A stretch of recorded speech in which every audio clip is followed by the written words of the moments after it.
Assalamualaikum warahmatullahi wabarakatuh. Bismillahirrahmanirrahim.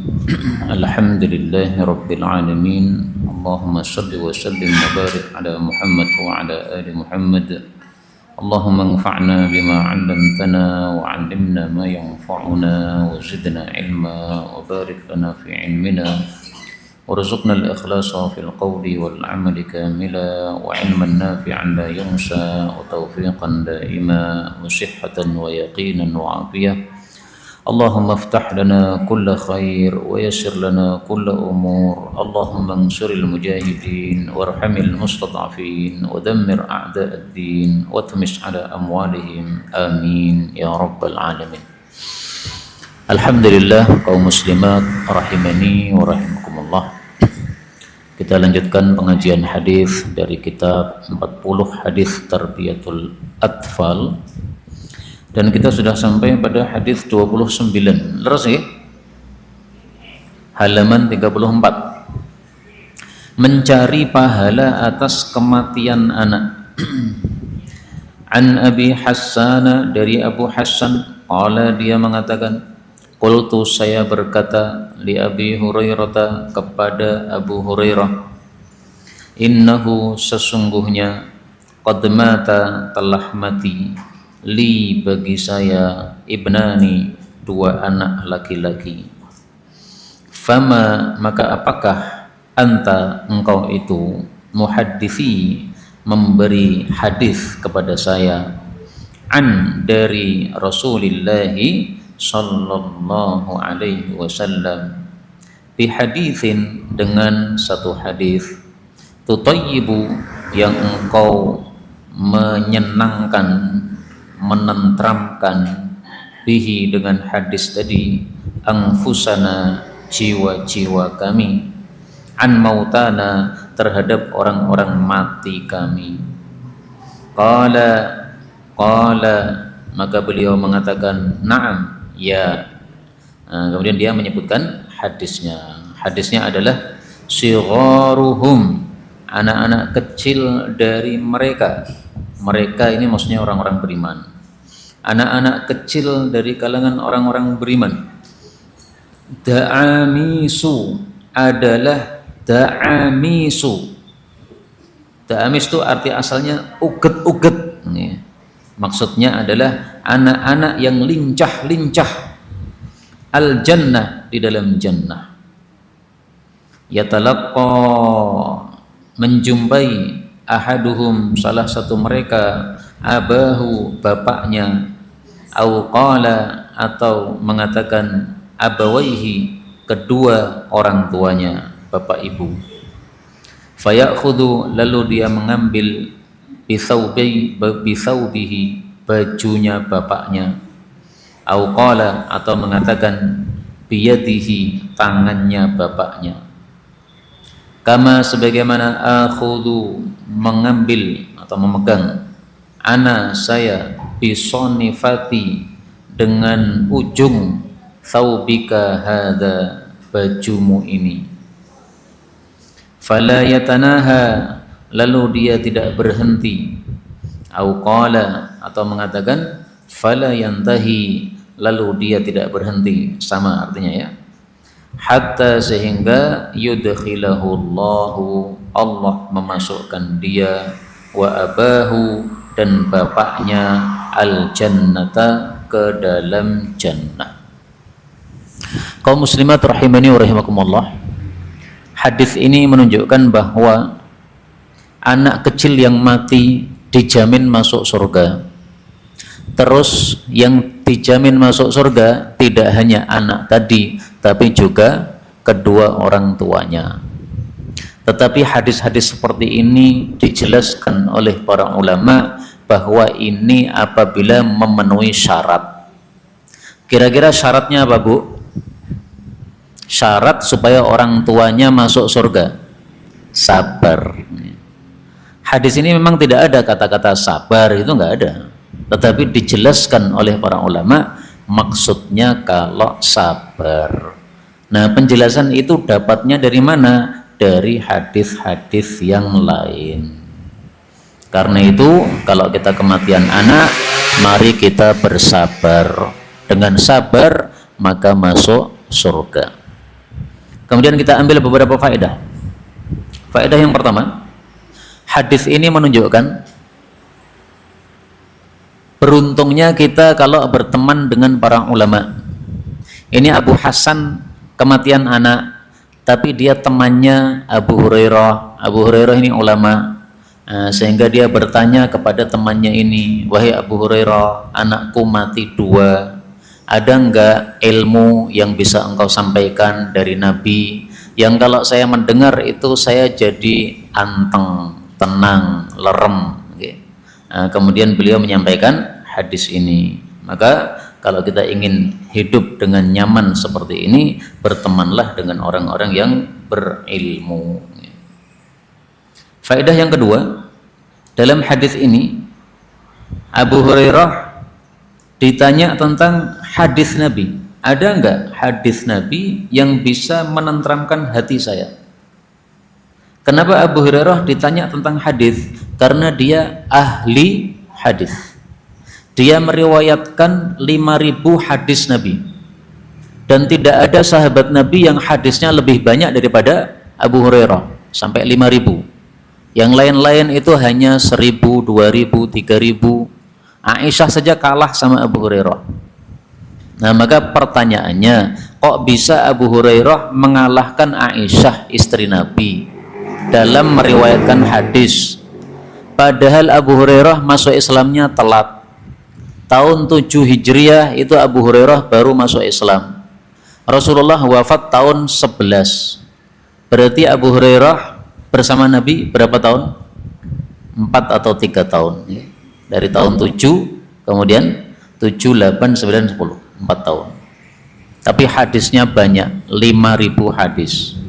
Nah, itu karena beliau selalu menemani Nabi dimanapun Nabi berada, sehingga hadisnya menjadi banyak sekali. Dan di sini pun kita ambil pelajaran bahwasanya hendaklah kita mengambil dari setiap orang itu akan kepakarannya. Abu Hurairah pakar hadis, maka ini Abu Hasan bertanya tentang hadis, begitu. Sehingga kalau kita ketemu dengan pakar tafsir, tanyakan tafsir. Kita ketemu dengan pakar hadis, tanyakan hadis. Kita ketemu dengan pakar fikih, tanyakan fikih. Sehingga dia akan memberikan jawaban yang memuaskan karena sesuai dengan kepakarannya. Coba panjenengan tanya kepada dokter gigi tentang ilmu las, nggak akan dapat, Bu. Nyambung. Nah, maka ilmu dikembalikan kepada pakarnya masing-masing. Kemudian faedah berikutnya, dalam hadis ini disebutkan sigharuhum, anak kecilnya kaum muslimin. Pertanyaan, bagaimana dengan anak kecilnya orang-orang kafir? Ada orang kafir, anak kecilnya mati masih kecil, belum punya dosa. Anak kecil tadi masuk surga atau masuk neraka? Surga. Ini pendapat yang masyhur. Tapi ada 3 pendapat. Pendapat pertama mengatakan anak kecil, anaknya orang kafir masuk surga. Kenapa? Karena dia belum punya dosa. Pendapat yang kedua, anaknya orang kafir ngikut orang tuanya. Orang tuanya neraka, berarti anaknya ikut masuk neraka. Pendapat yang ketiga, tawakuf. Tawakuf itu tidak mau menjawab, saya tidak tahu. Masuk surga atau neraka? Tidak tahu. Nah, ada 3 pendapat itu.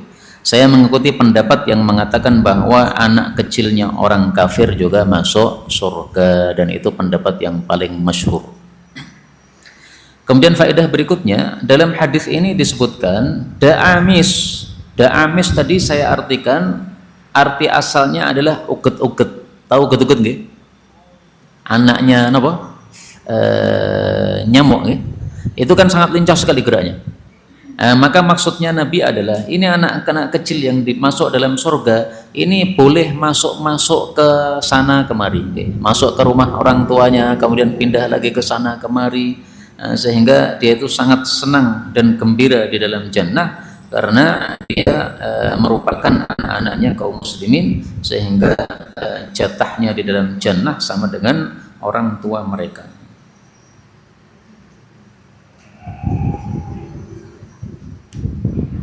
Faedah terakhir, bahwasanya hadis ini menunjukkan anak kecil yang mati itu bisa memberikan syafaat kepada orang tuanya sehingga orang tuanya bisa masuk ke dalam surga. Nah, cara memberikan syafaatnya adalah bajunya orang tuanya itu ditarik. Ayo Pak, mlebu surga karo aku.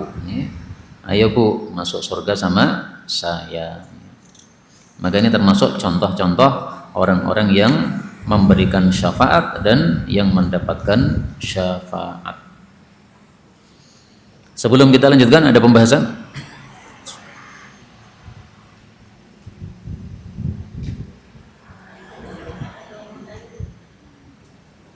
Monggo.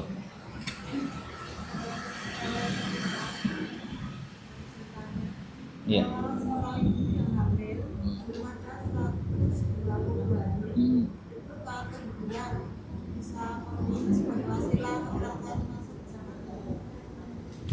Keguguran apakah bisa menjadi perantara memasukkan orang tuanya ke dalam surga? Iya, sama dengan anak kecil yang mati ini.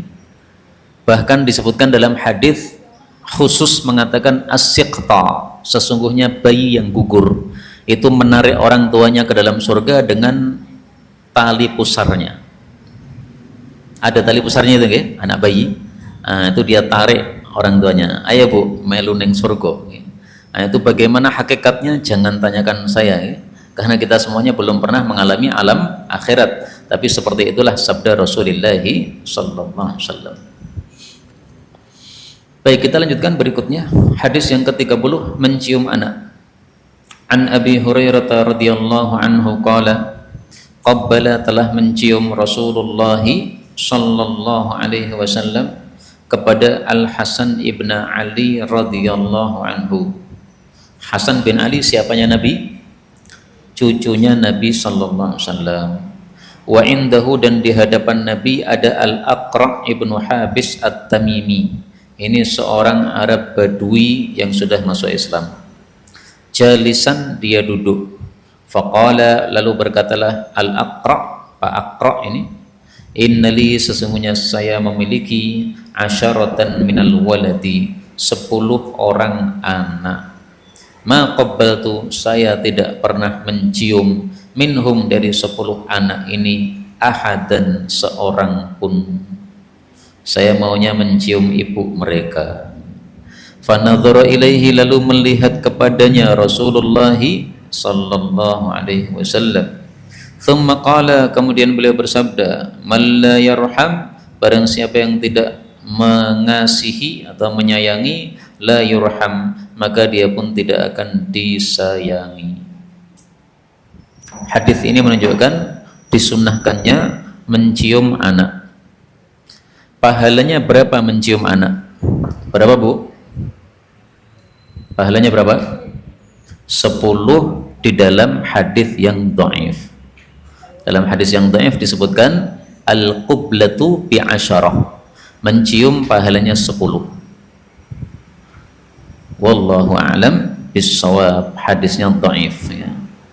Tapi yang jelas di dalam Islam memang pahala itu selalu dilipat gandakan oleh Allah Subhanahu wa taala.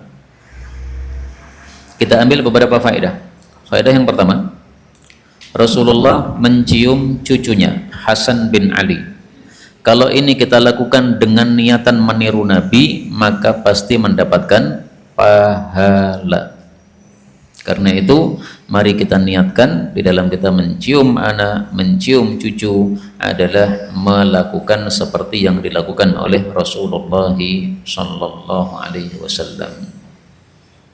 Faedah yang kedua, Hasan bin Ali ini namanya sama dengan anak Nabi Harun alaihissalatu wassalam. Nabi Harun tuh anaknya bernama Syabar, Syubair, Mushbir. Ali bin Abi Thalib punya anak namanya Hasan, Husain, Muhsin. Artinya sama. Syabar artinya Hasan, Syubair artinya Husain, Mushbir artinya Muhsin. Maka ini menunjukkan bahwa disyariatkan memberi nama anak dengan nama-nama anak-anak para nabi atau anak-anak para ulama. Jadi tampaknya Ali bin Abi Thalib ini menyamakan anak-anaknya ini, nama-namanya disamakan dengan nama anak-anaknya Nabi Harun alaihi salatu wassalam. Faedah berikutnya, diceritakan bahwasanya Ali bin Abi Thalib ketika melahirkan Hasan itu namanya bukan Hasan tetapi Harbun namanya. Namanya apa, Bu? Harbun. Apa artinya Harbun? Perang. Maka oleh Nabi disuruh mengganti, jangan Harbun, diganti Hasan saja. Kenapa? Karena nama itu bisa ada pengaruhnya terhadap pemilik nama. Kalau dikasih nama Harbun nanti tengkar terus sama temannya. Dikasih nama Hasan insya Allah jadi orang yang baik. Karena itu kasih nama hendaklah kita pelajari apa artinya. Faedah berikutnya, dalam hadis ini ada Aqra' bin Habis yang melihat Nabi mencium cucunya, maka dia berkomentar, saya punya 10 anak, tidak ada satupun yang saya cium. Ini maksudnya dia merasa bangga. Jadi dia merasa bangga bahwa dia itu punya anak, hatinya tidak pernah tergerak untuk nyium anak.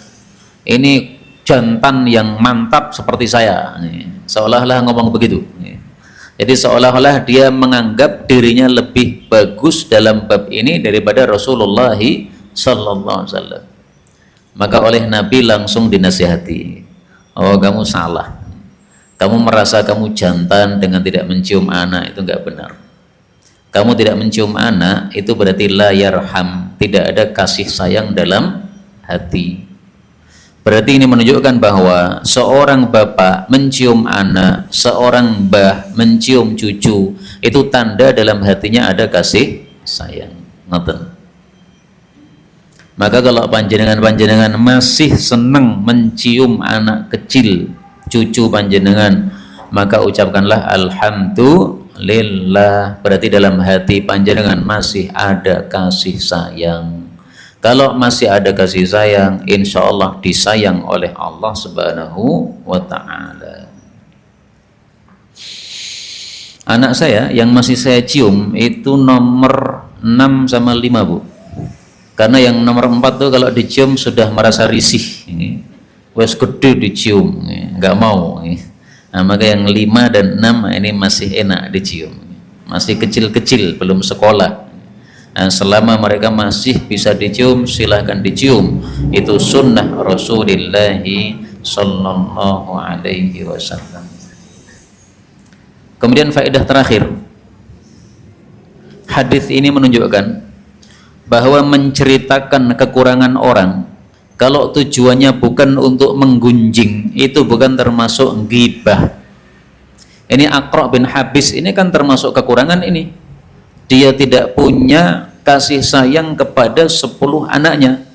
Tetapi hadis ini diceritakan apa adanya oleh Imam Bukhari dan Muslim.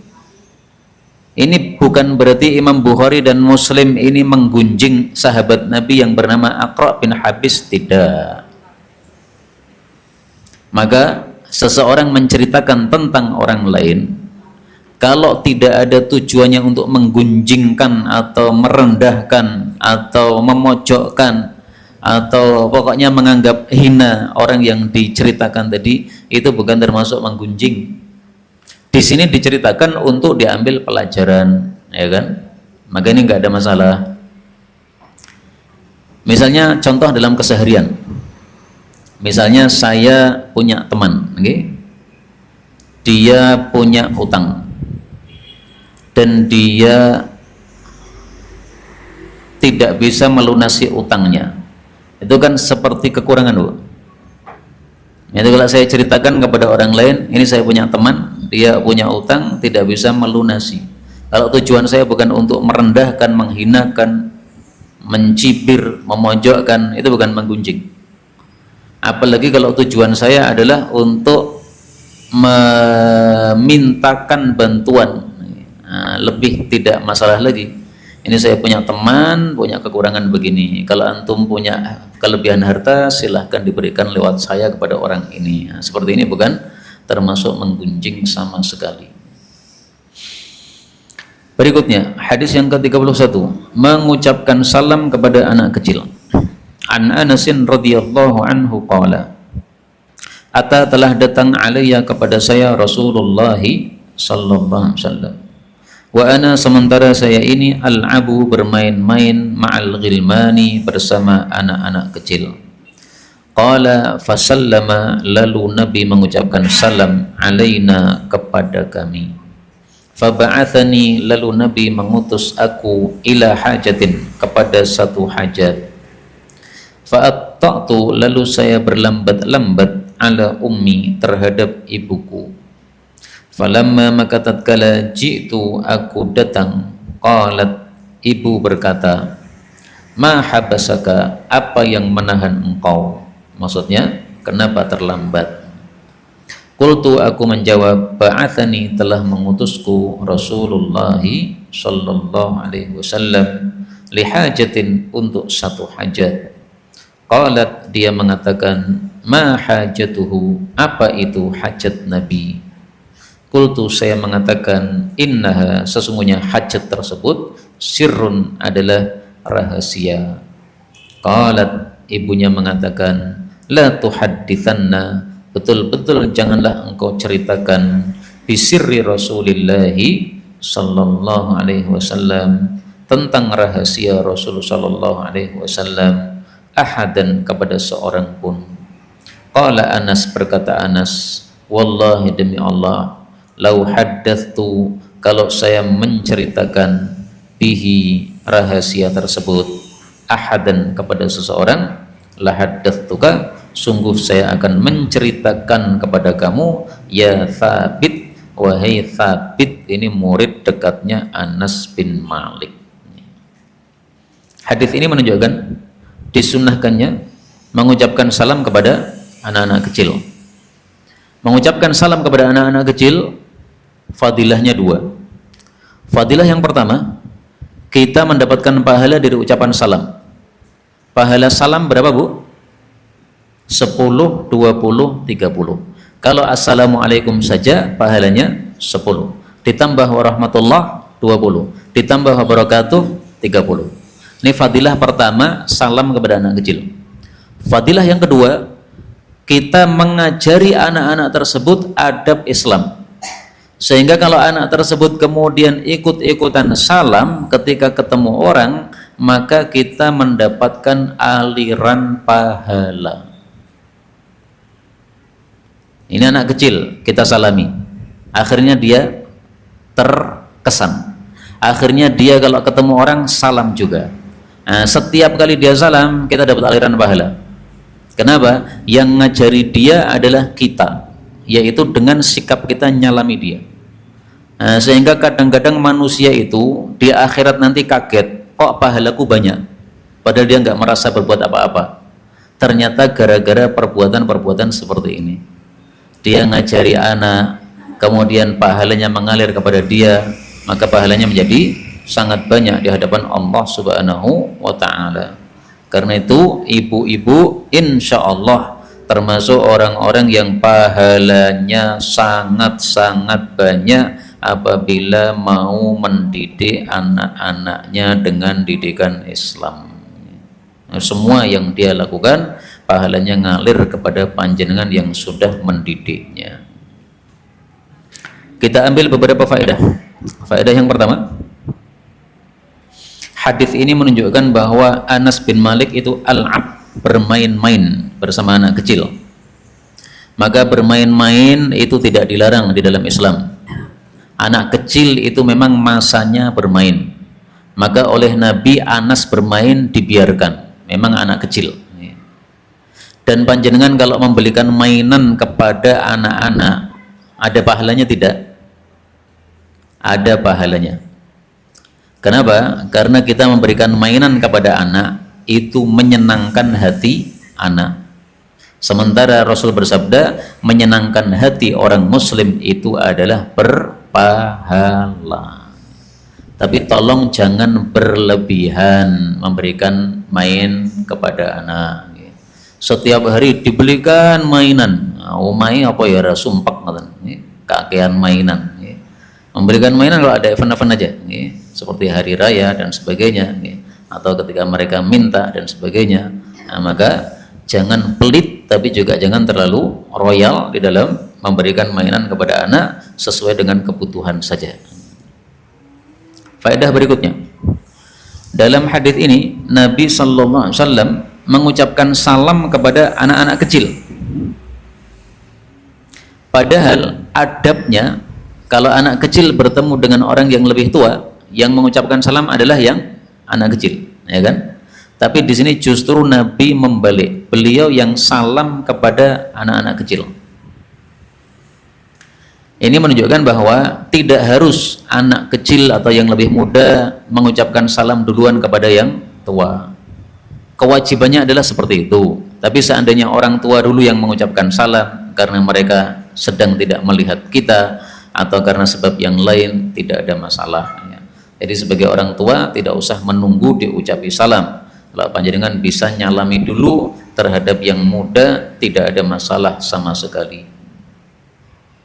Faedah berikutnya, dalam hadis ini Anas bin Malik disuruh oleh Nabi untuk satu hajat, tapi hajatnya ini rahasia. Maka dia tidak mau menceritakan rahasia Nabi kepada ibunya. Nah, pertanyaannya, kok tahu bahwa itu rahasia? Jawabannya adalah Anas bin Malik ini anak yang cerdas. Maka dengan kecerdasannya dia mengetahui mana rahasia, mana bukan. Contohnya, ketika seseorang anak dibisiki, ini anak cerdas paham, oh ini rahasia. Karena apa? Dibisiki. Atau misalnya Rasulullah mengatakan, wahai Anas, kamu saya utus melakukan ini, melakukan itu, tapi jangan cerita siapa-siapa, ya, ini rahasia. Nah, dia terus kemudian menjaga rahasianya. Maka ini termasuk fadilahnya Anas bin Malik, dia termasuk anak-anak yang cerdas sehingga dia bisa menjaga rahasia Rasulullah sallallahu alaihi wasallam.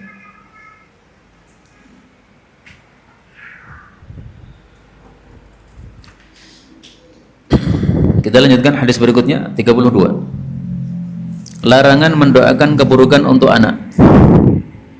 An Jabir bin Abdullah radhiyallahu anhu. Silahkan diganti, bukan anhu tapi anhuma. Dari Jabir bin Abdullah, semoga Allah meridhai keduanya. Karena Jabir ini sahabat Nabi, Abdullah ini juga sahabat Nabi. Jadi ini salah tulis. Qala Rasulullah sallallahu alaihi wasallam, la tad'u, janganlah kalian mendoakan ala anfusikum, keburukan terhadap diri kalian. Wala tad'u, dan janganlah kalian mendoakan ala auladikum, keburukan terhadap anak-anak kalian. Wala tad'u, dan janganlah kalian mendoakan ala anfusikum, keburukan terhadap harta-harta kalian. Kenapa? Karena la tuwafiqu, jangan sampai kalian itu bertepatan, minallahi, dari Allah. Bertepatan dengan apa? Dengan saatan, satu waktu, yus'alu, yang diminta Allah itu, fiha, pada waktu tersebut, ata'an, suatu permintaan, fayastajibu, lalu Allah pun mengabulkan, lakum, terhadap kalian. Hadis ini menunjukkan tidak boleh orang tua mendoakan jelek untuk anaknya. Biasanya terjadi ketika sedang marah. Orang tua marah sama anak, maka dia mengatakan kata-kata gitulah, nggak usah saya contohkan karena nggak bagus. Akhirnya Allah kabulkan, betul sesuai dengan yang diucapkan. Dia menjadi anak yang bodoh. Kenapa? Gara-gara ucapan orang tuanya, bodoh-bodohin anaknya sendiri, dikabulkan oleh Allah. Karena itu kalau marah kepada anak, jaga mulut, diam. Kalau tidak bisa diam, ucapkan yang baik-baik. Orang Arab punya kebiasaan kalau marah sama anak itu mengatakan Allahu yahdik, semoga Allah kasih hidayah kamu. Nah, itu orang tua marah seperti itu kalau di Arab. Orang tua yang paham agama, ya. Nah, kalau tidak paham agama ya sama, mendoakan yang buruk-buruk.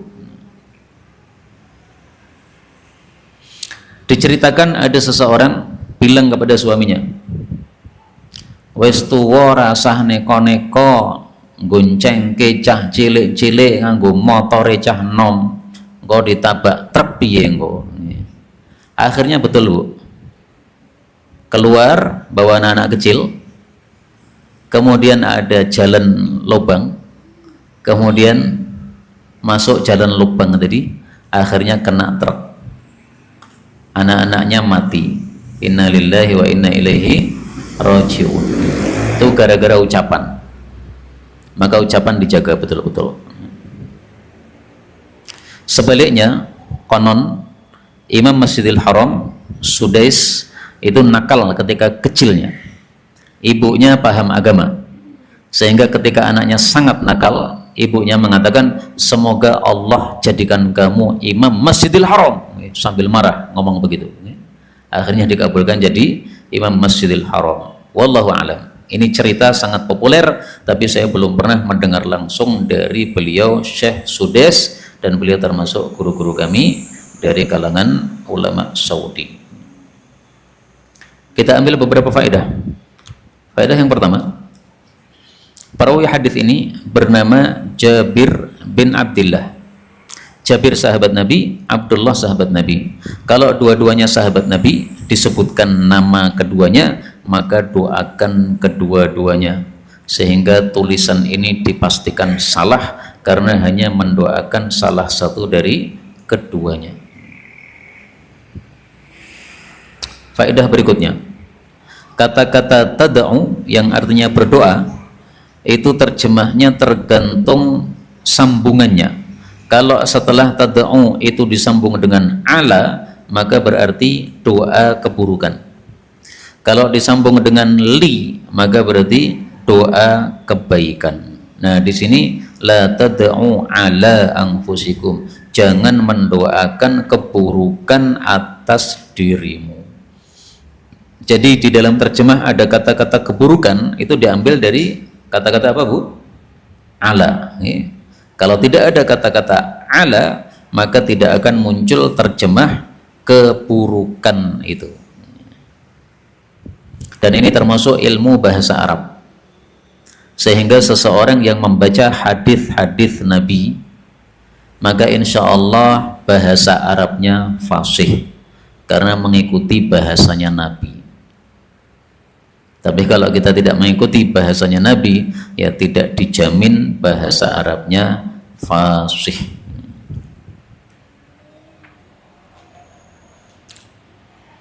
Faedah berikutnya, dalam hadis ini disebutkan, jangan sampai ketika kita berdoa jelek, ternyata itu bertepatan dengan waktu yang mustajab doa, saatan, ya, bertepatan dengan waktu yang mustajab doa.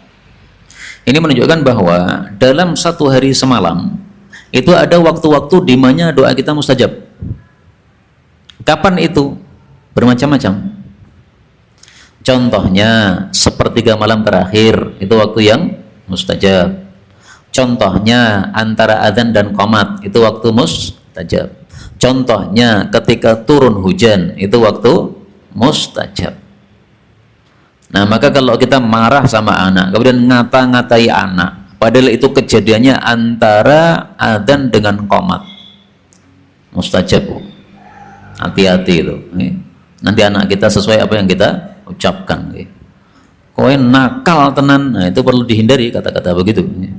Bodoh tenan, nah itu perlu dihindari kata-kata begitu. Karena kalau dikabulkan oleh Allah, ya jadi bodoh betul. Dikabulkan oleh Allah, jadi nakal betul. Doakan saja yang baik-baik. Baik, sampai di sini barangkali ada pembahasan.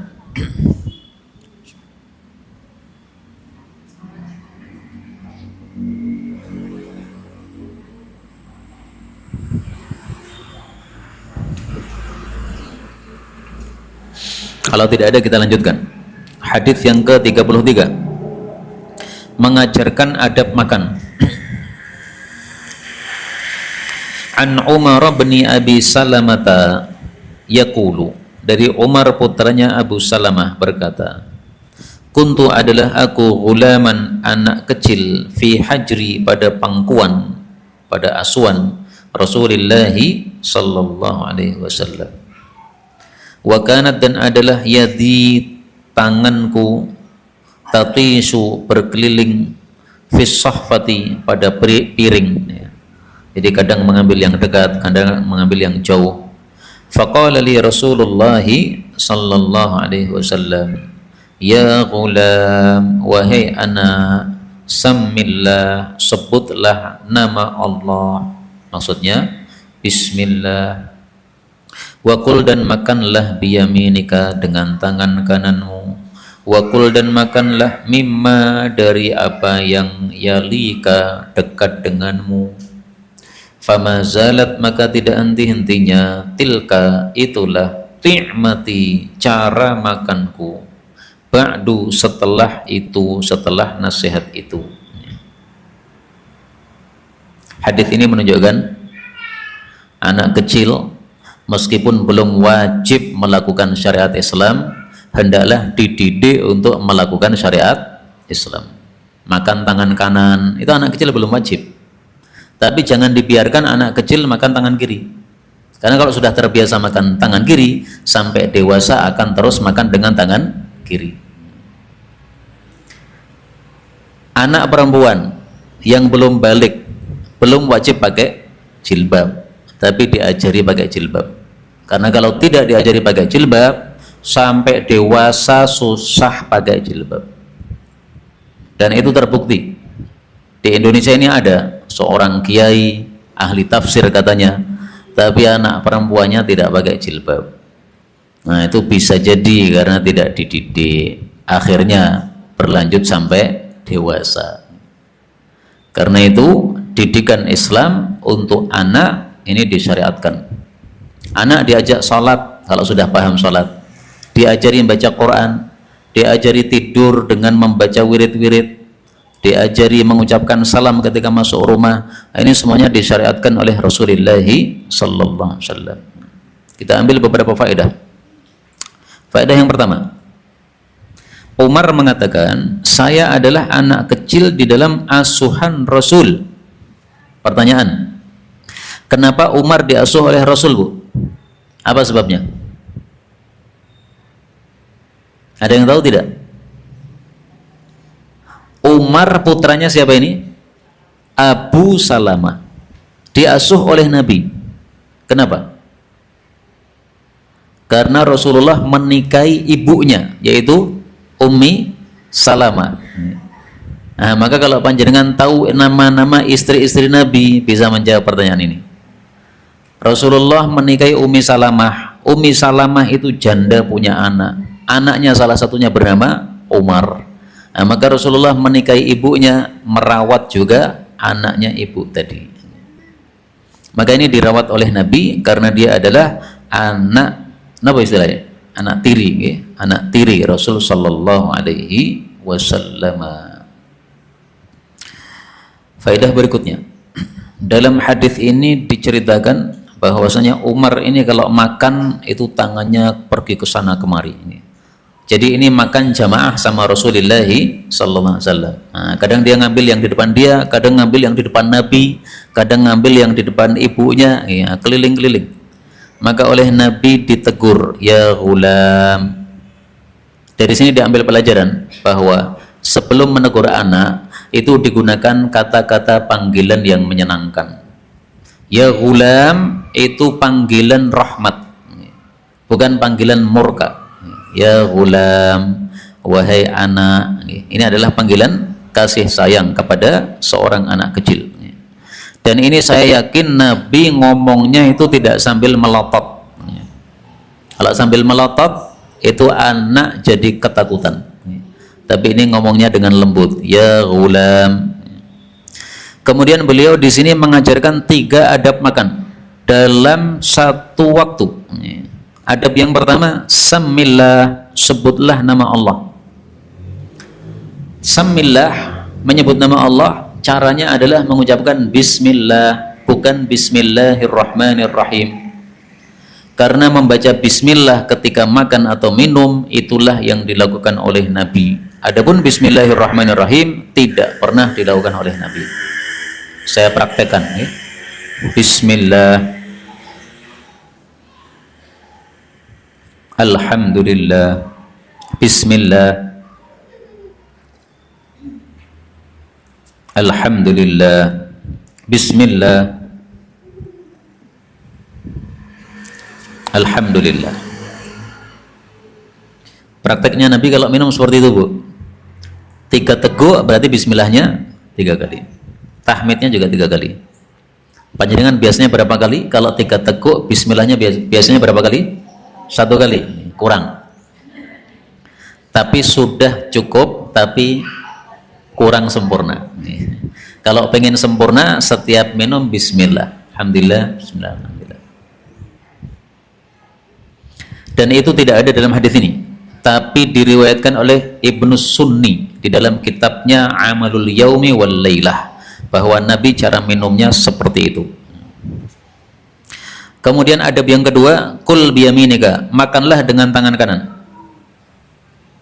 Kenapa disuruh makan dengan tangan kanan? Karena tangan kiri untuk yang kotor-kotor, sementara tangan kanan untuk yang bersih-bersih termasuk makanan. Karena itu menurut keyakinan saya, panjenengan cocok atau tidak terserah. Namanya ute-ute upil itu pakai tangan kiri. Karena kalau pakai tangan kanan nanti panjenengan makan nasi rasanya tambah asin. Garamnya ditambah upil jadi tambah asin. Nah, maka yang kotor-kotor itu jatahnya tangan kiri bukan tangan kanan. Pertanyaannya, apa hukumnya makan dengan tangan kanan? Apakah wajib ataukah sunnah? Wajib atau sunnah, Bu? Wajib? Nah, ini pendapat sebagian ulama. Pendapat sebagian yang lain mengatakan sunnah. Saya mengikuti pendapat pertama, makan tangan kanan wajib. Berarti makan tangan kiri berdosa. Pendapat yang kedua mengatakan ini hanya sunnah, berarti makan tangan kiri hanya makruh. Kalau panjenengan ragu-ragu haram atau makruh, wajib atau sunnah, ambil yang aman. Jangan makan pakai tangan kiri. Selesai, aman. Kenapa saya mengikuti pendapat yang mengatakan ini wajib? Pertama, karena hukum asal perintah wajib. Di sini Nabi perintah, makanlah, ini perintah. Berarti wajib. Yang kedua, sebabnya Rasulullah pernah mendoakan jelek kepada orang yang makan dengan tangan kiri. Dia makan dengan tangan kiri, Nabi katakan makan dengan tangan kanan. Dia nekat, akhirnya tangannya tidak bisa diangkat, tangan kanannya tidak bisa diangkat untuk mulutnya sejak kejadian itu karena didoakan jelek oleh Nabi SAW. Nabi mengatakan semoga tanganmu itu nggak bisa untuk makan. Akhirnya dikabulkan oleh Allah. Dia setiap mau makan dengan tangan kanan nggak bisa. Kalau ngangkat barang ini bisa, tapi begitu ngangkat makanan ke mulut nggak bisa. Nah, Nabi mendoakan jelek menunjukkan dia berbuat maksiat. Karena orang yang tidak berbuat maksiat tidak pantas didoakan jelek. Cocok napa boten? Bahwasanya ini haram? Cocok ya? Nah, kalau cocok jangan dibiarkan orang makan minum tangan kiri. Suami minum kopi dengan tangan kiri dinasihati, jangan dibiarkan karena ini haram. Kasihan suami setiap hari nambah dosa gara-gara minum kopi tangan kiri. Kemudian adab yang ketiga adalah makan dari yang dekat. Makan dari yang dekat artinya yang ada di depan kita. Jangan makan menjauh sana-sana. Apa hukumnya perintah ini? Makan yang dekat. Pendapat mayoritas mengatakan sunnah, tidak wajib. Kenapa? Karena ini bab adab. Silahkan panjenengan tulis kaidah. Perintah dalam bab adab hukum asalnya sunnah. Saya ulangi lagi. Perintah dalam bab adab hukum asalnya sunnah. Ini kaidah pertama. Kaidah kedua, perintah dalam bab ibadah hukum asalnya wajib. Nah, karena di sini bab makan ini termasuk adab, maka perintahnya adalah sunnah.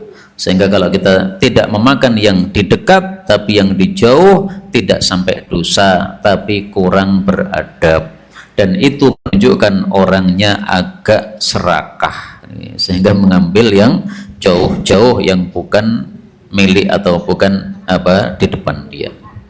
Ini yang dapat kita bicarakan, betul dari Allah Subhanahu wa taala. Kalaupun ada salahnya fa astaghfirullahal azim li wa lakum walhamdulillahi rabbil alamin. Wassalamualaikum warahmatullahi wabarakatuh.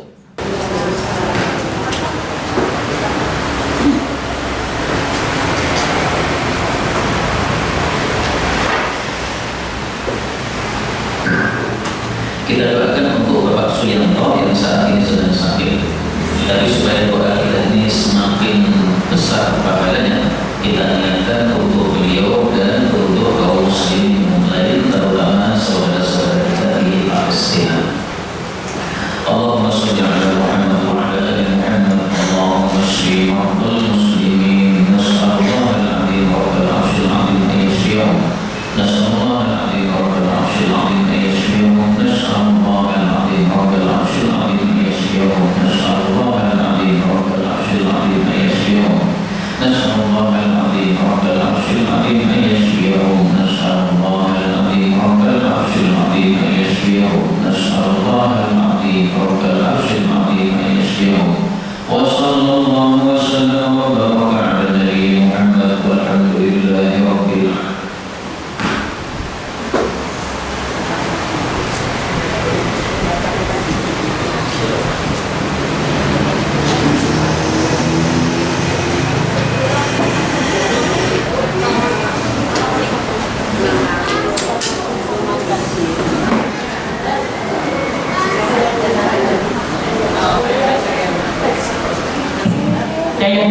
Terus mengudara. Kajian gratis ini berjalan atas izin Allah dan dukungan tulus dari Anda. Bersama kita sebarkan kebaikan seluas-luasnya. Yuk jadi bagian dari tim kebaikan kami dengan mendukung operasional dakwah. Jazakumullahu khairan katsiran.